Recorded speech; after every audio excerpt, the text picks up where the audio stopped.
What is going on, everybody? Welcome back to another Lions video, and welcome back to some more news and rumors. Today we have a lot to go over, everything from the newest injury updates about this team, Aaron Rodgers and his return to the Green Bay Packers, the Lions rookies reporting to training camp, and of course some up and coming dates that you should be looking forward to. But before we get into this video, before we start talking about the Lions' newest news and rumors, if you're new to the channel and you're enjoying the content, please consider liking the videos and subscribe to the channel. It takes just 2 seconds out of you to do so. It is quick, it is free, and it is incredibly easy to do, and you would be helping the channel out more than you could possibly know. So if you could do that, take those 2 seconds to like and subscribe. I would be incredibly appreciative for it. But with all of that being said, without any further ado, let's get right into talking about this newest batch of Lions news and rumors. So we get Anthony Ryder from South Lyon, Michigan, recently selected as the Lions 2020 Fan of the Year. He has a passion about sports broadcasting. With the 112th selection in the 2021 NFL Draft, the Detroit Lions select Amon-Ra St. Brown, wide receiver, USC. One pride, baby! Yeah!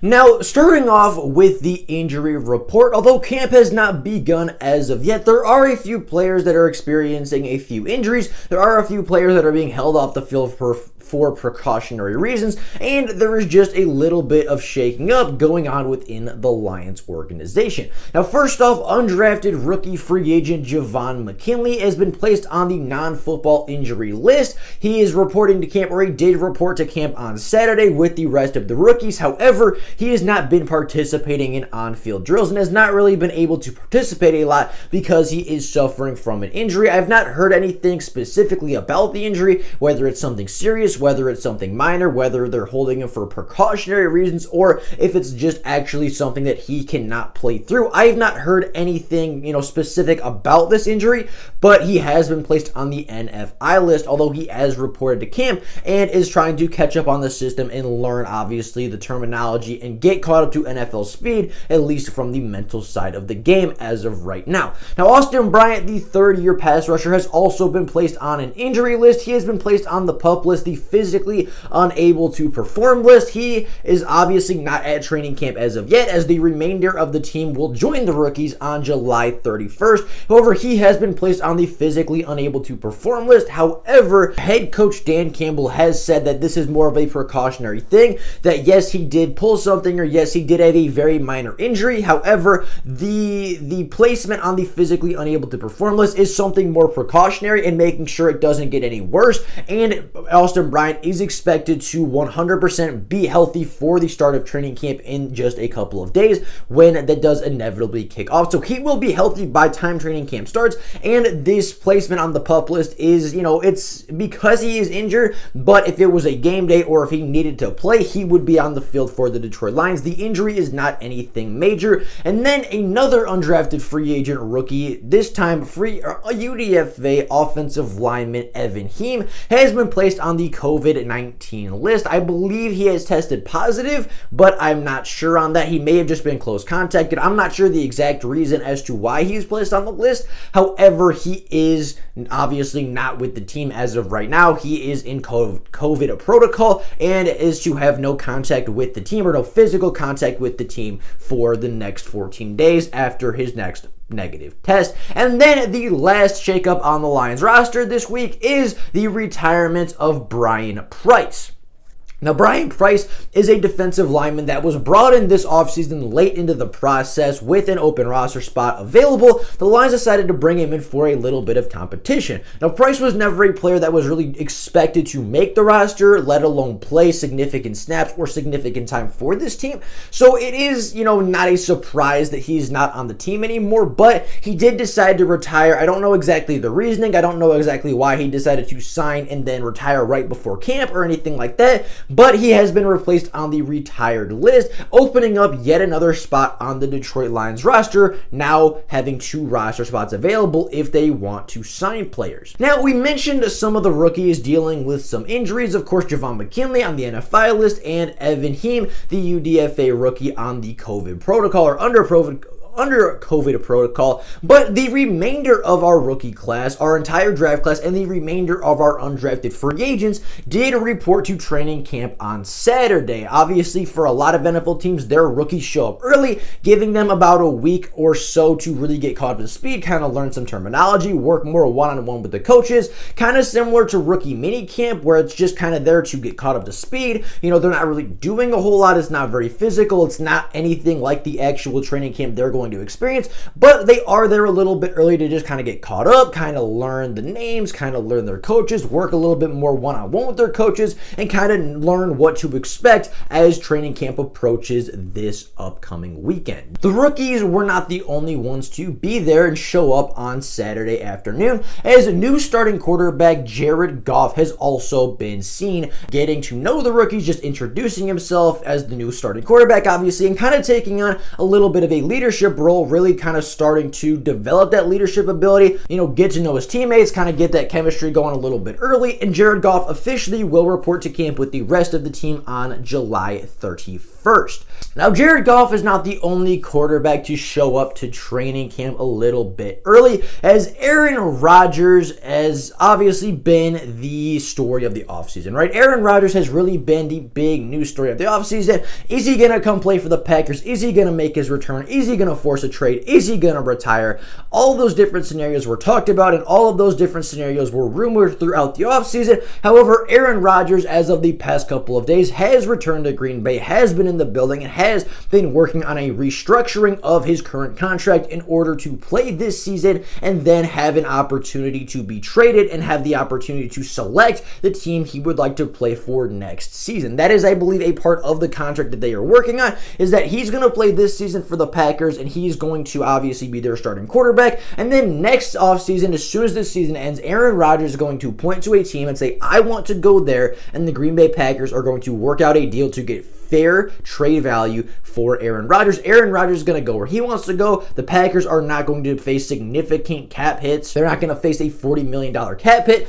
like they would if they were to trade Aaron Rodgers this offseason. It's going to save them some money. It's going to save Aaron Rodgers some money. It's really going to work out and really be the best of both worlds for both sides of the team. However, obviously, the Green Bay Packers will still be losing their number 1 quarterback, their Hall of Fame quarterback, their MVP candidate, and in the same breath will likely be losing their number 1 wide receiver in Davante Adams when he inevitably leaves alongside Aaron Rodgers. Now, with that being said, those are not the only 2 stars in the building to be upset with the Green Bay Packers. It has been reported that Zadarius Smith is not happy with their organization and the way that they are being ran, as well as several other of their stars and several other of their key players are not very happy with the organization of Green Bay. And I honestly don't think the Aaron Rodgers news is all that bad for the Detroit Lions. Obviously, Aaron Rodgers coming back is going to make the Packers a far better team than if he wasn't on the field, and obviously that is going to make the Lions' job much tougher when they inevitably face them in week 2,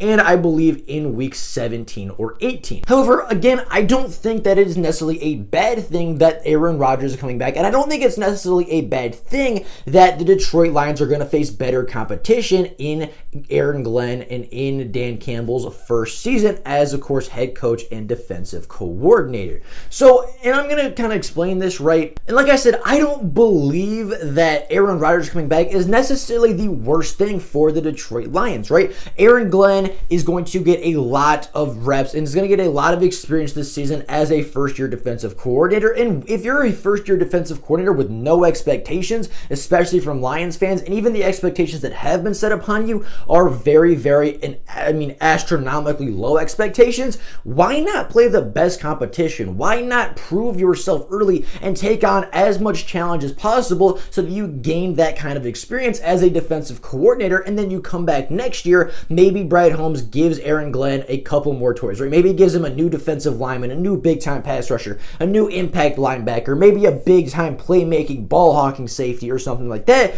His defense gets better, and then the season after, they don't even have to do anything, and Aaron Rodgers and Davante Adams, the two most dangerous players on the Packers offense, are no longer going to be there. So it gives Aaron Glenn an opportunity to face the best competition year one as a defensive coordinator, as he kind of works out the kinks, as he kind of works out the flaws in his system. He comes back that next offseason, he kind of works some stuff out, he figures out what was wrong, it builds on what was really good about his defense, comes back with a better defensive scheme, better defensive plan. Obviously, the players know his defensive scheme a little bit better now, so they're a little bit more adapted. They get more playmakers, they get better talent on the defensive side of the football, and in the same breath, as the Lions are getting that much better, the Green Bay Packers get that much worse as Aaron Rodgers leaves, as Davante Adams leaves, as, they start Jordan Love and, Marquez Valdes-Scantling as their new wide receiver quarterback wide receiver duo. That's really, I think, going to help the Lions in the long run that Aaron Rodgers is returning this year. So yeah, Aaron Rodgers might come back. Yeah, the Packers now have a much better chance of beating the Detroit Lions, and the Lions win total may go down 1 to 2 games this season with the return of Aaron Rodgers. However, I think in the long run, talking 2022, 2023, and beyond, with the development of our coaches and our players, it's going to help them in the long run. And I think it's really going to be beneficial to this Lions team to face the best competition in year one, before all the expectations are really set upon them and they have to prove themselves in a contract year or in a make it or break it kind of season. And then the last little bit I want to talk about today is just the upcoming dates, right? We talked about training camp, we talked about the rookies reporting, we talked about when the veterans will get there, and I kind of want to just mention again all of the dates that you could attend as a Detroit Lions fan to go watch them practice and go watch their training camp. Now, training camp officially kicks off on July 31st. I believe it would be this Sunday,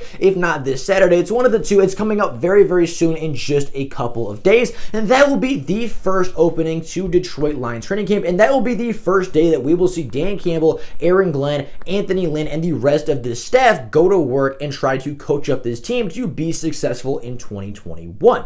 Now, the Lions are also hosting training camp and have open available training camps to go watch on August 2nd, 3rd, 4th, 5th, 6th, August 9th, August 10th, and 11th, the 16th, and the 17th. While in between those dates, you have the preseason games being the Lions versus the Buffalo Bills in Ford Field on August 13th, Detroit Lions versus Pittsburgh Steelers at Pittsburgh on August 21st, and then they come back home to finish the preseason in Ford Field on the 27th of August versus the Indianapolis Colts before taking a 2-week hiatus to begin the regular season on September the 12th as they take on the San Francisco 49ers in Ford Field, with all the fans officially returning, Ford Field being at full capacity, and this new regime really hits the field for the first time. So with all that being said, that is all I have for you guys today. Let me know what you think about this newest news and rumors. Let me know what you think about the injuries. Let me know what you think about the Aaron Rodgers situation.